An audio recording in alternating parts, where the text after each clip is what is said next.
Praise the Lord. Praise the Lord. Please don't mind if I cry. Don't cry. The living cry. Don't mind if I cry. The dead don't cry. Only the living can cry. It's a proverb. You will understand later. You see, I want to thank you, Daddy, for answering the call. God has used you to save lives and preserve souls. On the 6th, because of this, together behind, or maybe we'll just go up here. So we can have a better background. Yes. Yes, go ahead. So, yeah, go on now. well, let me by just okay. On the 6th of January this year, I received a call from an unknown number. And the young man said that he got my number from one of the projects that we did. That his elder brother saw the project and was interested in meeting me. So we agreed to meet the following day, being the 7th of this year, January. On that day, after praying in the morning. Just a moment. I know you're a bit tensed up and under pressure, but he does manufacture of paint and also supplies and also paint buildings. So someone said, we saw your work elsewhere. He manufactures. And somewhere, and my elder brother is having a project. We want you to come and look at the project so you can help us supply the paints and probably do the project. That's correct. So when I decided to meet this young man who called me on the 7th, we agreed to see. When that day came, I went to one of my outlets, and one of my boys called me and said, Oga, what about that man that called you the previous day, on the 6th? I told him, oh, that's true. Let me call him to find out if the appointment was going to hold. So when I called him, he didn't pick. Much later, he called back. So when he called, he told me that he was on the bike, so he didn't know when I called him. I said, okay, so do we now see? He said we should meet up in one of those sites. So I called my boy, he came, we left. As we drove down to the place, on our way, I kept on having a feeling that I wasn't supposed to go on that journey. I kept on having a feeling that I was not supposed to go on that journey. Even though it's a call to come and do business, we have a project for you, but I kept having a feeling this is not something to go for. Exactly. Being that this is the beginning of the year, I mean, that kind of project should excite somebody. But I wasn't excited. So as we were driving down to the place, I kept on losing my peace. Then I prayed earnestly. I prayed in the spirit. Then my boy, I looked at him to know whether he was feeling the way I was feeling. He didn't know what was happening within me. Then very close to that place, there was a particular issue that happened in Port Harcourt about a young man who took his boys to site. Then they killed him and took about 700,000 from him. So that picture played right in front of me. I said, what kind of thing is this? That picture played in front of him. So when we finally That's called word of knowledge. When we finally got to the place, I called the young man. Where are you now? We are here. He now cited me from afar. He beckoned on me to come. When I got to the place, I parked my vehicle. I asked him, where are the projects? He showed me two projects. And I looked at it and I said, these projects are not ready for us to work on. He said, just get the estimate by the 27th of January. This January, my brother was going to do wedding, so he could just come. So I told my boy to go ahead and take the estimate. Then I felt like running away from the place, driving and running away. I said, what will I say that is pursuing me? What if they shoot me? I said, okay, let me just go. So while my boy went to take the estimate, I joined him. Then when he went, after taking the estimate of the front of the building, side of the building, then he went to the back of the building. Then I was led to go and meet him there. When I got there, the young man who engaged me on call started to laugh. I was wondering why the laughter. Suddenly, he pulled up his clothes like this and brought out gun. When he brought out the gun, he started laughing, pulled out his cloth like this, and brought out gun. That is, come, we have a project for you to implement. Mind you, he was losing his peace on the way going. Even if it is 100 billion, if you lost your peace, don't make a move. The picture flashed past him of how a man was invited in River State with his boys for a project, and then they killed him, collected money from him, and so on. That picture flashed even before you. That is, God was saying, don't move, don't move, don't go. This is the kind of thing that it just flashed, but he kept on going. But God is merciful, and he brought out his gun. Go ahead from there. So when he pulled out the gun and told me that if I move any move, I will be a dead man, I said, what happened? Then they surrendered us, tied our hands backwards. One of them came out with a very long machete, very long and sharp. They started to beat us. Lo and behold, two other persons came up. And one of them was my former worker, who was the kingpin of this gang. Hello? One of them, you have not heard anything yet. Worker that worked for him in the factory, that worked for him in the manufacturing and the job, was the one who sold him to them. Now go ahead. So when he came up, I looked at him. I called him by his name. I told him that I've been looking for you. Each time I got project to do, I looked for you to give. I have not been seeing you. He told me, no. I'm no longer into that kind of work. What I now do is kidnapping and hired assassination. That is, he's looking at him in the face. No, I'm not into the kind of work you're talking about. I'm now a kidnapper and a hired assassin. He's telling him in his face in that place. He's telling his Oga, my work now is work of kidnapping and hired assassination. So when he told me that, though normally it doesn't work for me in the fact, what for me is only when you have project to paint, I give him that kind of contract. So when he now looked at me, I told him, he said I should bring 5 million. If minus 1 naira, I will not be a living person. Himself telling you, that is boy telling Oga, your amount is 5 million. If 1 naira is less, you are a dead man. He's telling him.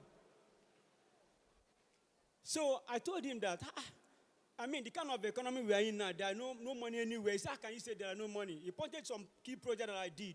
He's mentioning, you did this project, you did that project, you did that project. How can you say you don't have money? How can you say you don't have money? And I said, okay, what do you want me to do? He now said, I have told you. That's okay. Where is your key? Where your car key? I gave him. They collected my phones and everything. So the next thing he did was that he said that one of them masked himself, and he told him to mask himself that this guy will not be able to live to tell the story. That they were going to kill me. Don't need to cover your face. Remove your face. You won't live to go and tell anybody any story. But when he said that, I didn't lose my peace. Because the Bible said that who is it that said the thing and it coming to pass? When the Lord commanded it not. That overwhelmed me like that. Then I burst and started to speak praying in tongues. The more they beat me, the more I spoke in tongue. The more they beat me, I spoke in tongue. The guy said, okay. He be like, say, he be pastor, Abi. I said, well, I'm not a pastor. I'm a minister with Dunamis by God's grace. And I said, what's going to happen is that why the other guy had gone with my ATM, and he told me that if that guy went to the ATM or POS and discovered that I gave them wrong ATM pin, I was going to be in a very big mess. I said, I couldn't have given you wrong pins. That's my ATM. So they now went and told the guy to move my vehicle where I parked it, and went straight and go and park inside the deeper part of the forest. So while the guy went there, they moved up from that first location to the second location. When we got there, they beat us mercilessly. Serious beating. Even the very shoe I was wearing that day, the guy pulled it off. They started to share my property while I was in the forest with them, one of my workers. By the time it got dark around 6 o'clock, they moved up from that particular place, right where I parked my vehicle, where they parked my vehicle in the forest. My side vehicle is such that has like this hillocks that has container. So they opened the container and pushed us inside and tied us hand backwards. They now moved us from that point, like 15 minutes to the road, then on the road 20 minutes, back inside another forest.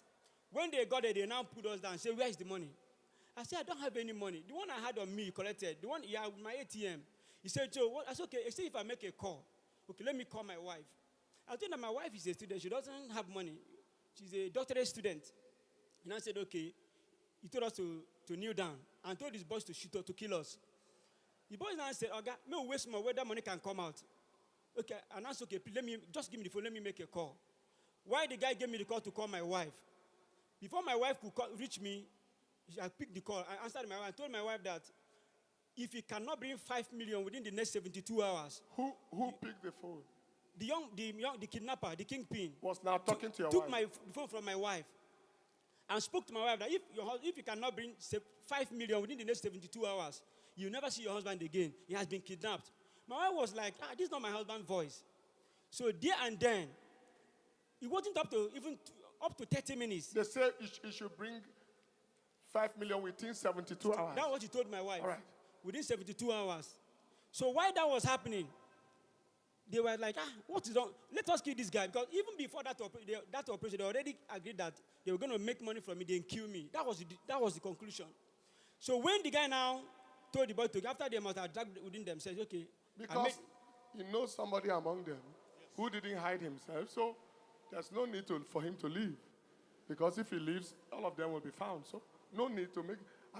the man introduced himself to him because he knows they will kill him. I'm sure you understand that.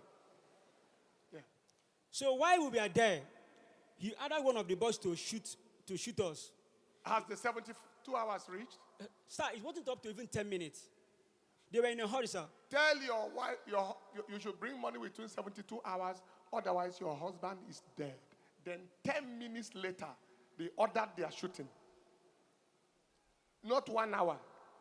Evil. So why they put gun and shot my boy in the head? Hello? Then, at the sight and the sound of that gun on my boy's head, of course, my boy's hand were still tied backwards. They're losing my hand because I needed to make call. Now, why they shot my boy in the head? Myself, the sound of that gun on my boy, of course, I was lying down begging here. I don't know. The invisible hand of God snapped my hand up like this, threw me up to the height of a standing man like this pastor, very tall person, threw me up to that height. Then I turned like this to the height of a very tall man and landed somewhere like maybe where that brother is standing. As I was landing there, shout of Jesus, the bullet landed on my tummy. As I landed with my 2 feet, my intestine just bulged out like that. So when you have the phone? The pictures are there. The ICT have the pictures. I'd like you to...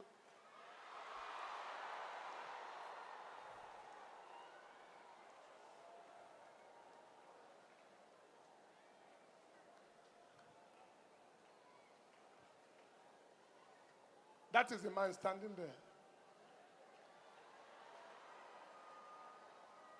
It is this man standing there whose intestine you are seeing up there.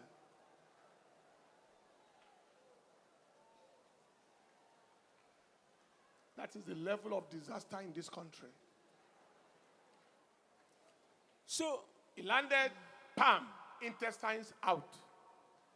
So when I landed, my intestine poured out. Of course, it was as if they agreed that when they shoot us, they would drive away with my vehicle. And one of them told me that, Oga, this is your motor today, don't become my own, so don't talk about it again. Of course, that was not my concern. Now, when they shot us and they drove out, I tried to move. The more I tried to move, the more my intestines were unfolding. Peristaltic, movement was on. And all the sound is on. Exactly. And the pain, the attendant pain of that night, Hamatan breeze of that night, the pain was so much. Then I moved like from here to where that brother is standing. With intestine out. Inside this, when I got there, I lost so much energy and fluid and blood, and I fell down. While I was there, I started to remind God about all the declarations coming out from this altar. That, pastor said we shall not die like chicken. He said, the number of your days you shall fulfill. He said there shall be no loss. But the one that got me more particular about was that you shall not die like chicken. I told God, if you say I will not die like chicken, what is the meaning of this? God told me that if you die like chicken, your wife will not see you. Your children will not see you. Nobody will see your dead body. God now asked me, is that what you want? I said, no. Then I started to pray. While I was praying, that my brother was shot in the head. It was as if spirit overrode him. A kind of energy entered the guy. He said he saw something like a mist enveloped the man that where he was shot in the head. Where he was lying lifeless, because I was calling his name. He didn't answer me. But at that point, when I was remembering those declarations and emphasizing and forcefully declaring them, that spirit, that kind of being entered the young man. The guy just got energized. When the guy got energized, when he got energized, he started to call my name, and I called him, are you alive? He said, where are you? Then he managed to come to where I was. Of course, his hands were still tied backwards. I used my elbow to support the intestine from coming out the mouth. Then where I was there, I had to hold him. Then when he told me, Oga, let us go and leave this place. So let's try and leave it. I said, where are we going? I cannot move. And I told him, okay, take the other road where I can see. Somebody that was shot in the head is now moving. I told him, okay, what are you going to do? Let's try and take the other road and see whether you can be able to connect main road. After like 20 minutes, he came back. Before he came back, I thought he died. Because anytime I sent him to go and look for something, if he didn't come back, I felt he died there. So when he left, I remember one of the songs of senior pastor, that God should be the way, that God should make a way. I was singing that song, God make a way for me, God be a way. Father, I remember the testimonies that I've heard from this altar of that particular lady who was kidnapped, then was catapulted among the kidnappers to the express where the army checkpoint was. I was telling God, as a minister in the commission, I've been able to handle my microphone and harvested testimonies. If these testimonies are not make believe, if they are real, Father, manifest yourself. I was engaging God on those levels. While I was there, God, I don't know the kind of energy that entered me. And when the guy finally came back, I told him, okay, take the other road. When we went out, I heard a bike or a car passed. Possibly there's a road there. When the guy now went back, we got to that place. And I told him, okay, go and find another police station or any medical center so we can go. When he left again, I didn't see him. For like 10 minutes, I thought he died. So while I was there, that only me, in that night, around that 8 p.m., by the roadside, nobody to help. I started to pray in the spirit. With the small energy I had. Then a car was driving towards me.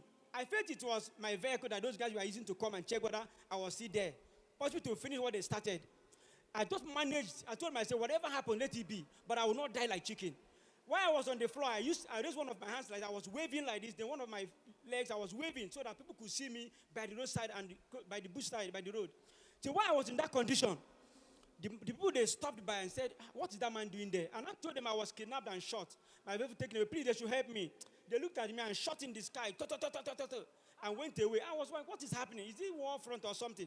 Maybe they went to draw one of their guys, one of all these rich men around. So in 10 minutes time, while they were coming back, they discovered that I was still there. They flashlight and saw my intestine out, blood, everything. They said, this guy is real. Let's help this guy. They now managed and told me that, oh, God, we're not going to help you. Let us call vigilante for you. So why they sent for vigilante? When vigilante came, said, oh, God, we're not going to touch you. If we touch you, you go die for our hand. Police go say, and we kill you. And I said, please help me, save my life. When they finally called the police to come, and police came, while police managed to put me in the vehicle, as we were going to the hospital, they discovered that my boy, the man said he didn't have enough food. The policeman said he didn't have enough food in the car. So he now packed to buy black market. Then, that my boy that left to go and look for means, saw the police vehicle and stopped to go and tell them that his guy was shot, that we were shot. Now this guy had blood all over him. I didn't know how he got the energy to move around like that. So while we were there, the guy now came. While he was trying to explain to the police officer, I overheard his voice while I was in the car, the police car. The man told me, okay, is that your boy? I said, yes. The guy now joined us. By the time we got to the first hospital, they rejected us. A very big hospital. They said, no, we cannot touch this one. This one will die here. Then we now left again to another big hospital. Before we got there, my wife had gotten contact because I called my wife through the vigilante people. They were now looking for me. My wife had called my pastor, my location, Pastor Moses tomorrow. So by the time all of this kind of thing happened, by the time they could now get, I told my wife, look, my wife now called one of my friends who's just a medical doctor. But he has a hospital in that area, again, but he was in US. So by the time the man told my wife that, I hope he was not shot in the tummy. My wife said he had not seen me, didn't know where I was shot. When my wife got to know that it was tummy I was shot, my wife felt like, she almost fainted. So when we finally got to that hospital where I got medical help, they managed, because they actually judged me, but they managed to just give me drip and give me blood. From there, we now moved to a specialist hospital in that location. And this happened between 7 o'clock when they shot me to about 2:30 something a.m. Intestines out for 7 hours. That's medically 8 hours. speaking, 8 hours, sir. 8 hours. I'm sure that there are doctors who are in the house here. That's unthinkable. That you just be thinking of, he's gone. He is gone. He's gone. The reason why God packaged the intestine in the tummy is so that it doesn't interact with the atmosphere. Oh yeah, it's gone. It's gone. 8 hours of intestines out. Peritonitis, it's gone. Please don't show it again. There are some people who can't cope. Are you okay if they don't show it again? I think it's enough. Yes. So when we finally go to that specialist hospital, when the doctor saw me, they were, as a matter of fact, the doctors on duty that night were not much. So they felt like, no, this guy, what are we going to do? Before they even attended to me, they started to call their colleagues that there's an emergency here, that this guy cannot. So I don't know. There's something about God here. I don't know. He follows us anywhere we go. When we got there, when I was rushed to the hospital, all the doctors, some of them, of course, they had a stressful day. They didn't want to pick their calls. The doctors went to their colleagues using vehicle to go and pick them. Using vehicle to. Like at taxi. this point, you can mention the hospital for the sake of because fact, Daddy, you are going to pray for doctors. I'm going to pray for doctors. Daddy. If I'm to go to school again, I'll be doctor again.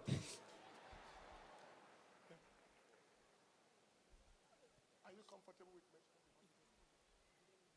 Yes, I don't mind. Irua Specialist Hospital. Irua Specialist Hospital. Anybody from that area here? Irua Specialist Hospital. So when we got there, the doctors went to go and bring their... And it's also important for the authentication of this testimony. Yes. When they had to go and be getting their fellow doctors to come and attend to my situation. By the time they got there, there were about 13 consultants working on me that night. 13 consultants working. You have consultants. With nurses. With nurses. Everybody working. All on one spot. So by the time they were done, they were not sure that, they were not even sure. Can you see the miracle of medicine?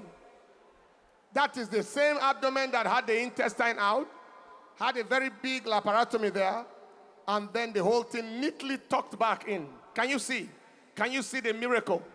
That is very powerful suture in there. I think that's mattress suture in there. Very powerful. Go ahead. So by the time they came and they were done with the surgery and they wheeled me to the wards, the doctors were coming one after the other to see whether these guys made it. Then, of course, even before we got to the hospital, because my resident pastor and the pastor of Pastor Moses and Pastor Emmanuel Adejo from, and many of them came around. They stayed with me all through the night with prayer.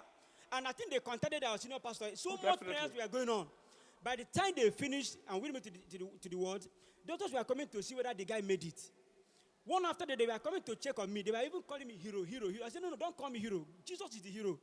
At the end of the day, they said, Oga, you are going to be here for more than 6 months. But by the time, of course, I think on the 10th or so, we started our fasting in the commission. I was not able to follow the fasting, but I connected live. I connected everything that was happening. I was connected. So we are praying. Many of the miracles, senior pastor was talking about healing and all of that. God used the face of the servant to visit me, and miracles happened on my body. That's visiting, divine encounters while he was there. So much. There was something that happened in particular. Now, when they shot me on the tummy, then the bullet penetrated my thigh here and entered and shattered one of my testes. Now, when the doctors saw me, of course, they didn't want to talk about those. They wanted to save the life first before any other thing. At the end of the day, they discovered that my testes had swollen so much that I couldn't stand like a normal standing person. They now made me to undergo scrotal elevation and all manner of things. Because it was not working, they said, okay, okay, we are going to book you for operation to remove one of your testes. Now, senior pastor on that particular day, one of the days of the fasting, he said, restoration of everything that the devil has taken. Whoever has lost anything, many cases were mentioned like that, and I kid him. Then one of my sisters, a professor, who's also always in the spirit, he's always on fire with the husband, a professor too. When they called me that night, I told them what happened. They said, no, they didn't want me to finish the statement I was making. They declared that there shall be no loss and that nothing shall be removed. And I remember what the pastor always tell us here, that he has been confirmed that God has spare parts in places waiting for his children to replace them. I keyed into that word that night. By the time those doctors came, they said, it's as if this thing is changing, Okay, what's going to happen now is that, God, we're not going to operate you again. You're going to go and run a scan. But meanwhile, before then I had run a scan. The scan said there was no blood flowing, that it was dead. I was going to operate and it will be removed. They counseled me and my wife and everybody. But after that declaration of that day, they discovered that there was blood, a kind of movement, the traces of blood in the testes. Then they said, okay, don't worry, let us monitor you for some days. After that, within a week they came back, they discovered that everything has settled. There was no need for the surgery, everything settled. Everything intact. Powerful. Everything intact. One testicle shattered. Now it is returned back fully. Are you hearing something at all? It's double. The woman have 2 ovaries. Men have 2 testicles. One was shattered by the gun. Blood supply cut off. They are meant to remove all the debris of it. No need to remove it anymore. It's returned back full-fledged blood flow, full-fledged testicle, 1, 2. Are you just sitting and looking like that?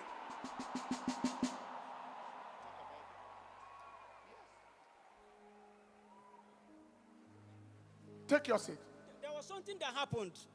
Why one of them, the king leader, that's the man who was my former worker, was supposed to be picked up by the security agent. When the security agent got to his house to pick the guy touched the wall and disappeared.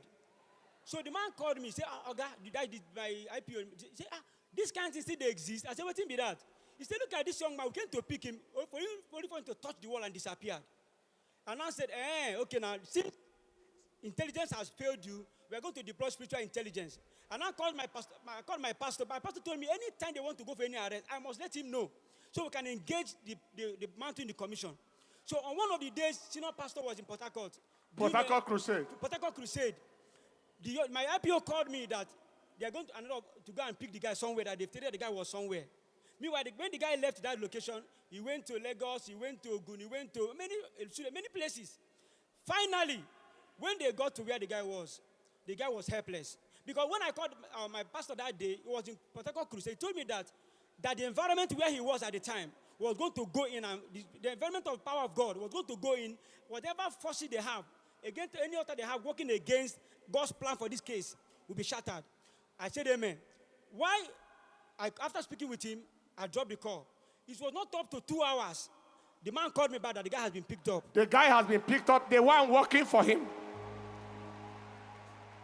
that led the people to kill him has been picked up. Their guy has been picked up. Yes, sir.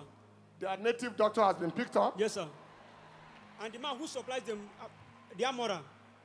Oh, yes, there's native doctor that prepares charm for them.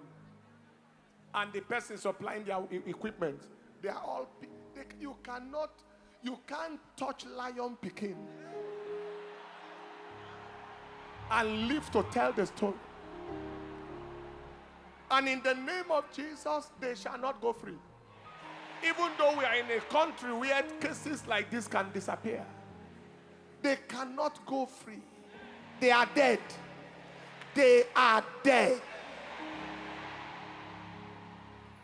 They are dead. I'm sure lawyers can tell us that. They are dead. The man is alive. His boy that was shot in the head is alive and normal.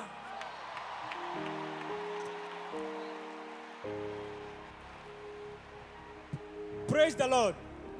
Now, when I got to the police command, when they picked them, they wanted me to come around. When I got there, the commissioner of police looked at me. He said, Oga, how many heads you get? How many heads you get? I said, Oga, only 1 head I get. He said, no. I'm seeing 3 heads. The grace you carry is more than the grace of 1 person. The grace of 2, 3 powerful people is what you are carrying. As I looked at it, he said, Oga, I'm seeing 3 heads here. That people were shot on the leg, they died on the spot. For more than 8 hours, your intestines were out and you didn't die. More than 8 hours, your intestine was out and you couldn't die. They said that it was the grace that I carried. was what sustained that my boy.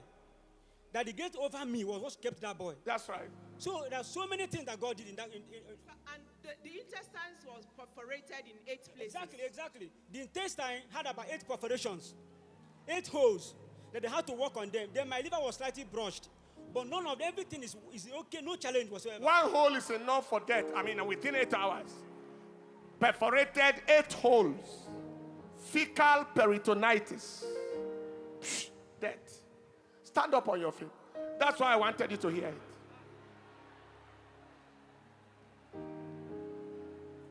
Was it all right you heard it today? So that you can move with audacity. That you cannot be killed just like chicken.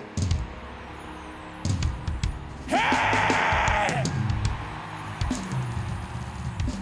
Somebody say, I can't die just like chicken. Say, my life is not in the hands of a mortal man. My life is in the hands of God. I cannot die just like chicken.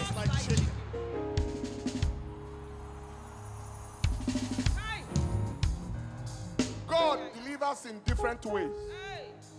For the other sister, on the Benin Expressway, she disappeared from the midst of the kidnapper and was found on the roadside.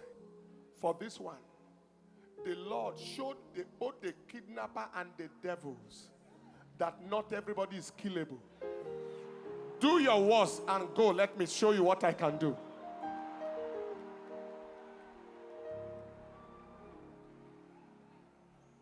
He laid on the ground.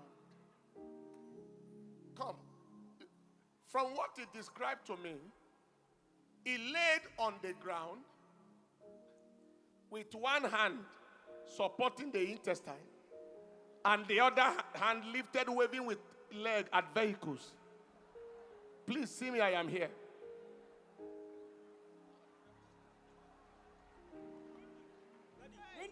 When the young man, the king leader, discovered that I was alive, he called my wife and told my wife, tell your husband, and he's staying there for coma, that God where in the serve, make it a serve and well. He said, that God, say he never see. Say, that is before his arrest. Before his arrest? Yes. He said, that because God, he was still in touch with his wife. Exactly. I hear say your husband they alive. That God when in the serve, make it whole and well. Even when we went to preach, they said, oh God, that God way. So there was one common denominator was here among everybody. That God way you they serve. I think they said, the God of Dunamis they serve. He said, make it a serve and well because even the kidnapper told me, so many people that he has killed. In the forest, he was boasting and he was trying to make me understand that he was powerful. He said, so if I mention the name of the people, I don't want to. He said, so person behind his house, that man that he killed, I said, let me kill him. He was telling me people that he has killed, that I was not going to come out alive. But God preserved me, sir. He was boasting. Do you remember so and so person? I was the one. You heard the news of so and so person who was killed? I was the one. You heard? I was the one. I want to let you know you are not escaping. The kidnapper man told him that nobody under him has survived such assault. He told his wife, nobody has, not one person survived that kind of operation they did on him and he couldn't die. You are not killable. You are not wastable. The Bible says we overcome the devil by the blood of the Lamb and by the word of our testimony. Can you lift up your hands and begin to invoke the seal of preservation upon your life, upon your family, upon your loved ones?